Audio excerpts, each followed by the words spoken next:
रामपुर नाम की एक गांव में एक लड़का अपनी माँ के साथ रहता था। वो लड़का बहुत मेहनती था, पूरा दिन खेतों में काम करते रहते थे।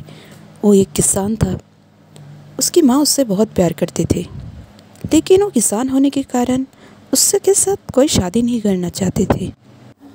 माँ माँ, आप कहाँ हो? मैं घर आ चुका हूँ, आप बाहर आइए।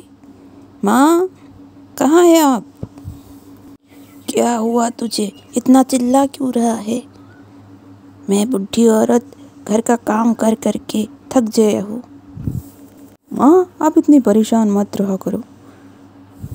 मैं परेशान ना होके क्या करूँ? घर का अकेले अकेले काम कर कर के थक गया हूँ। तू अब शादी कर ले, मैं अकेला घर नहीं संभाल सकती। रोहन बेटा, उठ जा, कितना सोएगा? मैं पूरा घर का काम करके तुझे भी उठाऊँ तो खेतों में नहीं जाएगा क्या? रोहन की माँ ने रोहन को उठाया और रोहन खेतों में चला गया। तभी गाँव की एक औरत आई। बिमला, तू आई है, अच्छा हुआ तू आई है। तू मेरे बेटे के लिए एक लड़की देख, उसका शादी की उम्र चला जा रहा है। चाची, मैं कोशिश कर रही हूँ, जल्द आपकी बेटे के लिए एक लड़की मिल जाएगी, आप चिंता मत कीजिए। ये कहकर बिमला घर चली गई। मेहनती रोहन खेतों में रोज़ की तरह काम कर रहा था। वो आज पूरा दिन काम करने के बाद जंगल से घर जा रहा था और रास्ते में जाते जाते खुद से बात करने लगे। पता नहीं मुझ में क्या कमी है जो कोई मुझसे शादी नहीं कर रहा। पता नहीं मेरा शादी होगा भी नहीं। माँ इतनी परेशान है घर का काम को लेकर। ये कहकर रोहन अकेले ही जा रहे थे।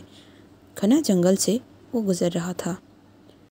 जाते जाते रात हो गया, लेकिन जंगल में एक खूबसूरत लड़की बैठा हुआ था। वो सोच रही थी ये इतनी रात में क्या कर रहे हैं। वो पूछने लगे, आप कौन है? और इस अंधेरी रात में अकेले यहाँ पे क्या कर रही है आप? कौन है आप?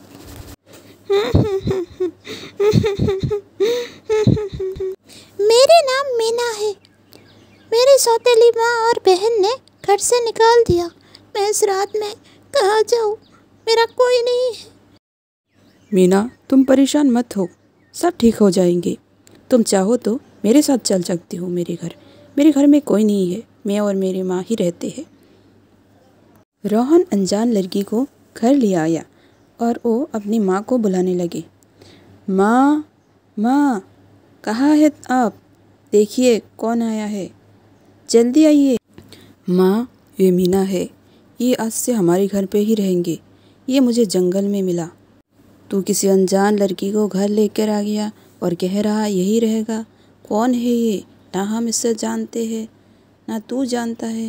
रोहन के समझाने पर उसकी माँ ने मीना को घर पे रहने दिया और मीना और उसकी रोहन की माँ बात करने लगे। मीना बहुत समझदार थी, मीना बहुत प्यारी भी थी। मीना से बात करते ही रोहन की माँ को मीना पसंद आने लगी। मीना, तू घर का काम कर लेती है ना बेटा? दिखने में तो बड़ी सुंदर है तू काम भी कर लेता होगा, मुझे विश्वास है। इधर सौतेली माँ और बहन परेशान हो रही थी मीना के लिए। पता नहीं तेरी वो कलमही बहन कहाँ चली गई है। घर से तो गया लेकिन टेंशन छोड़ के गया। ना, आप परेशान मत हो, हम पापा को बोल देंगे कि वो किसी लड़के के साथ भाग गया। देख लेना, आप वही विश्वास करेंगे। मीना रोहन के घर पे बहुत खुश थे। रोहन की माँ और रोहन उससे बहुत प्यार करते थे। एक दिन रोहन ने, मीना, आज मैं तुम्हें कुछ बताना चाहती हूँ, पता नहीं तुम क्या सोचोगी। क्या मैं बोलूँ? बोल सकती है आप। मीना, क्या तुम मुझसे शादी करोगी? मैं तुम्हें बहुत खुश रखूँगी। कोई मुझसे शादी नहीं करना चाहता क्योंकि मैं किसान हूँ। क्या तुम करोगी शादी? बात बोलूँ आपसे, जब से आप मिले हो मुझे भी आप पसंद आने लगे हो। जिस तरह आप मेरे ख्याल रखते हो मुझे बहुत अच्छा लगते हो आप। आपकी माँ भी बहुत अच्छी है, मुझसे बहुत प्यार करते हैं। मैं आपसे ज़रूर शादी करूँगी, मैं तैयार हूँ इस शादी के लिए। रोहन ने मीना से शादी कर लिया। अब उसकी माँ बहुत खुश है क्योंकि उसकी बेटी की शादी हो चुकी है। इधर मीना और रोहन दोनों बहुत खुश है। अब पूरा परिवार खुशी खुशी रहने लगे।